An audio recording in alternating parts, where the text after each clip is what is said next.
and was shot in the head 47 times.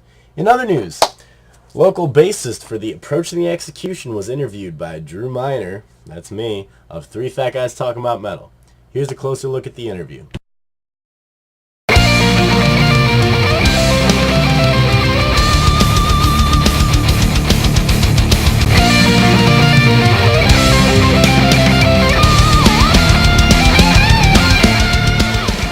Hey, it's Drew here from 3 Fat Guys Talking About Metal, sitting with Nick Kozono from The Approach and the Execution.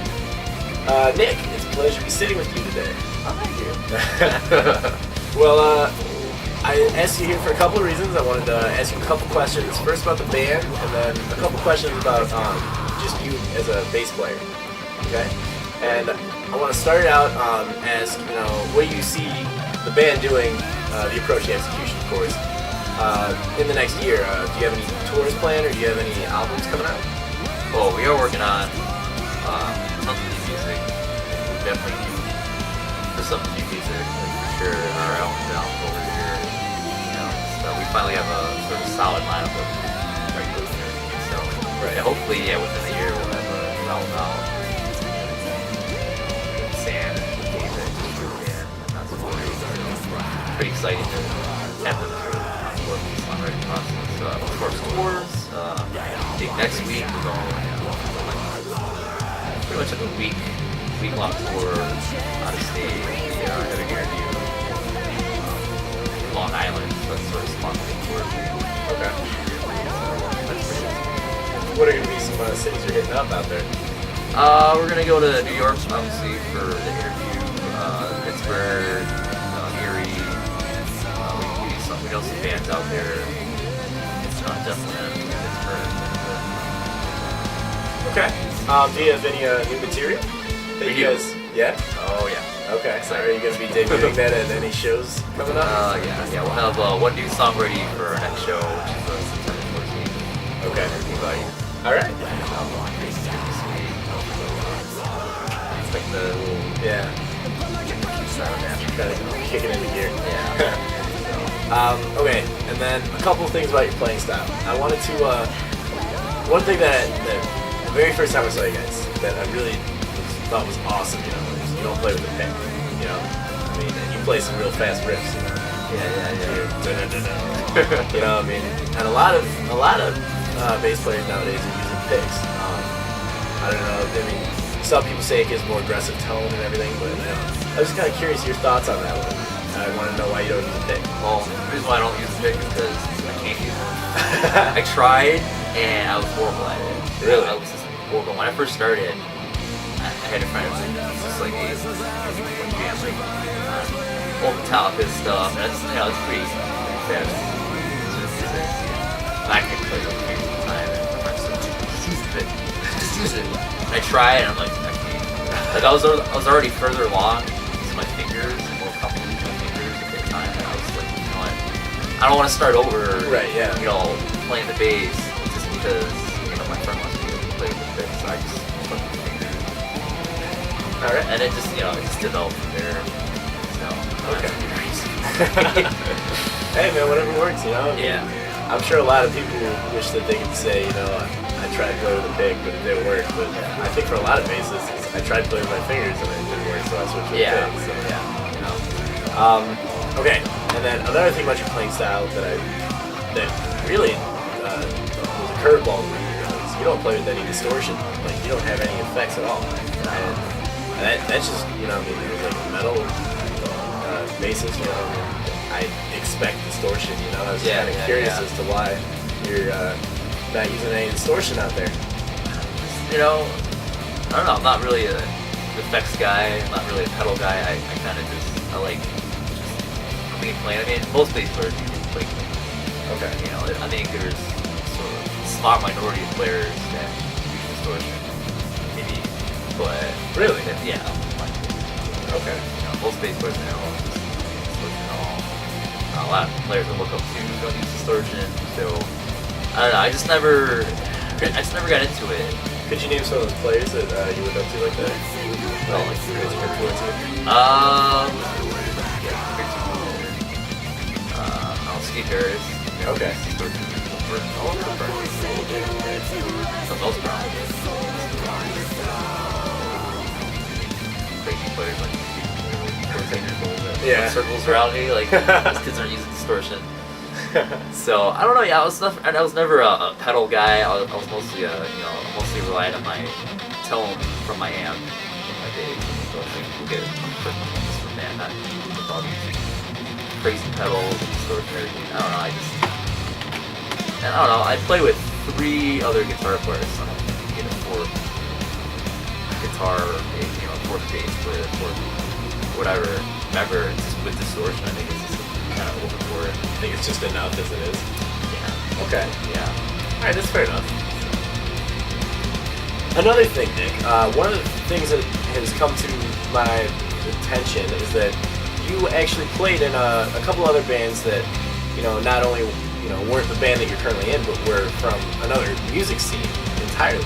And I just wanted to kind of talk to you about how the scenes compared, see, which one's kind of, more booming, like which one's a little more prospering right now. Yeah, I played in a band in Kent with cast members and pros. That's where I first met Mike. Yeah, it was a metal band. We're more hardcore. But yeah, the band's Kent at the time. Yeah, there's a couple bands that we were friends with and everything. But yeah, that whole area was just not.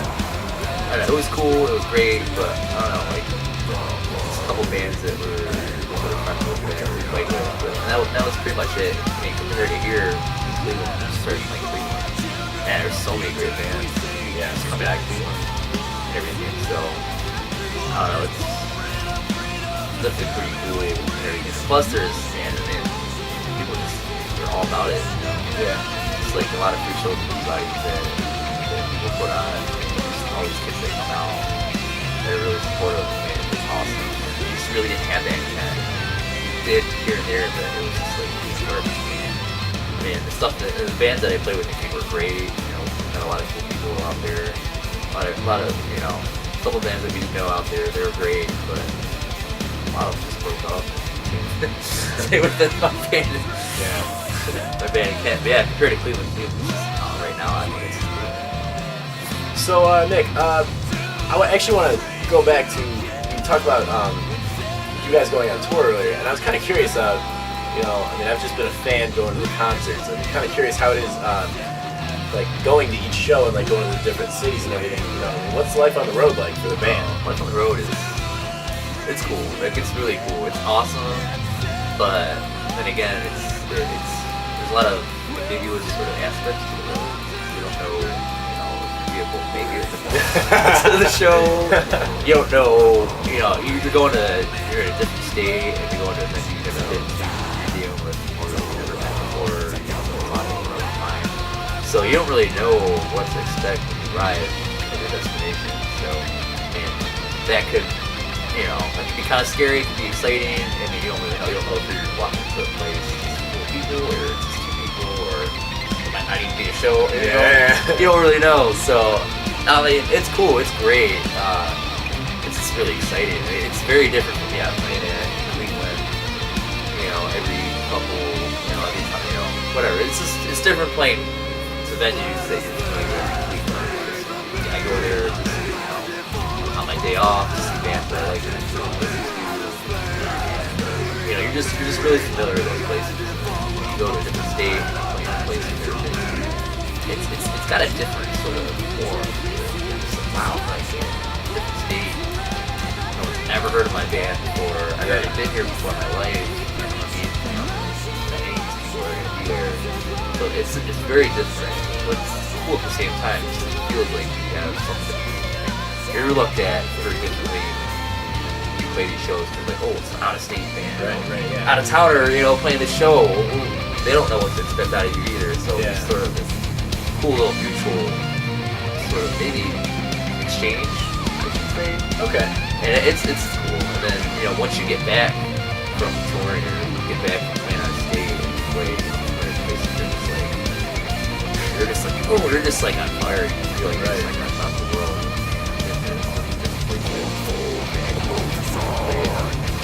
Show down. got to be one out there. What is your best on-tour story? But you. There's got to be one where it's just like this crazy mix-up or something. There was one where we were in New York. Rochester, I don't know. Somewhere like, not New York City, but like, you know, in the middle of nowhere here. Like, he tells the story really good. He knows the story. He tells it better than I do. I'm gonna tell it corrections before he starts.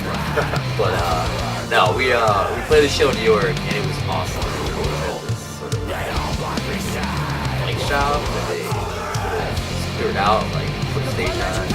All these kids came out, great. And then we met this lovely show all about it. Super cool guy. But we, you know, when you're on tour, you know, we're not spoiled. You know, we have to go to a hotel room every night. So it's either you find someone to crash, someplace to crash at by meeting somebody, or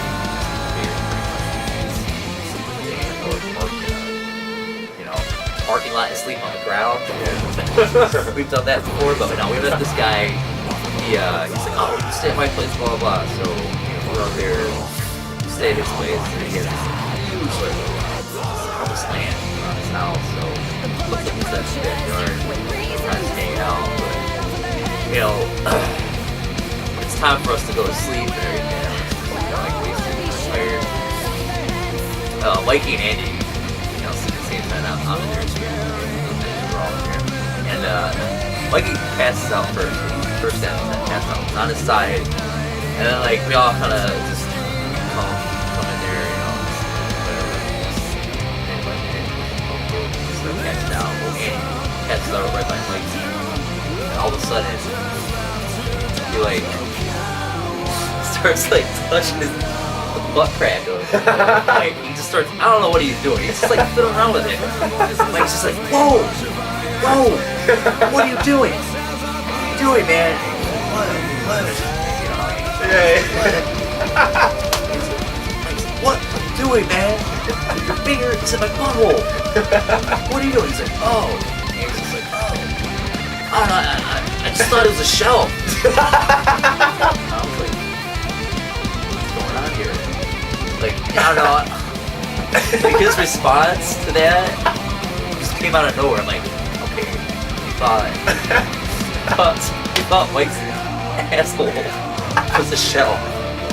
Like, what's wrong with this guy? It just came to my head. I said like, Andy, are you in a fucking house or something? I was like, what's going on here? But I guess he had like a dream that he was in a house and he like was like trying to like grab this like shelf or something, and it was like Mikey's butt. His fingers like ass crack. And I was just like, yeah, that was amazing. just That's my guitar teacher for everyone out there, you know. I take guitar teachers from the guy who likes sticking his finger on shelves. Bookshelf. It's a metaphor for butt crack. Yeah, Mike tells the story. It's really good. I can imagine. A lot better than what I just did. Oh, dude. I can't wait to hear Mikey tell it. Ask Mike to tell you the story. Oh, God.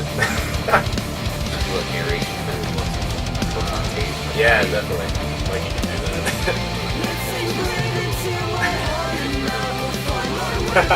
Yeah. Just drop the guitar right now. Like, yeah. What's on tape, Mike? Do it. Alright, Nick, well, it's been great sitting down with you. Really excited to see that September 14th show. Who's all going to be there? Oh, okay. Actually. Dag Rebellion's going to be there. They're you know, good friends of ours. They're awesome. They're co-headlining with us. This band from out of state. Well, we played with them before. They're super good guys. They're called Skyline. They're kind of like a ska, sort of like hardcore kind of band. Really? Yeah, you might know. That's a weird combination. Yeah, they're awesome. Like, I'm sure we'll listen to them. Yeah, they're setting up shows for us, you know, over in their part of town. That's so, yeah, we're having them down, you know, in our free show on the September 14th at Peabody's. They're going to be there. Carried by Six, Nick Kozono band. Yeah. They're awesome. Great like, guys. They're incredible. They're gonna be there. Band of Hope from Pets. Of course. Those badasses. Like, Yeah. they're fucking all like cock diesel and shit. Like they're gonna be there. They're great. They bring it every time. I see them play. Right. I mean, last time I saw them play, they really impressed me. So I'm hoping they're gonna get a show. And this band called Ichabod Parade. Well, the death metal kind of band. Just they have some sort of like hardcore, mostly a death metal band. Okay. Like, we played with them before. We played with Ken, or whatever. We opened for Oxford, but they're on the show with us. So they're good dudes. They're gonna be on that show, and they're great. So Okay. And that's a free show. So it's a free show. Yeah, Okay. September 14th. And where do we go for tickets? Contact anyone with the band. Contact anyone with the band. Go to Nick's house. Go to my house. Knock on the door. Go in the info. We'll post his address. Those tickets out the window. Just make it rain. But no, Facebook. Facebook. Stop by. Yeah, They'll meet up. they'll definitely get after it. Yeah. We're gonna be handing out tickets to shows out in Peabody this week, so I'll be out sharing with whoever else. I think I actually got a couple of tickets for that show. So Yeah. I'll definitely be getting those out. Yeah, we'll be posting out on the streets. Right. All right, Nick. Well, it was great talking to you. I cannot wait for that September 14th show, especially to hear that new song. I'm stoked for that. And can't wait to hear the new album. And good luck on your tour, man. Thanks a lot. Yeah. All right. Sending it back to you, Studio A.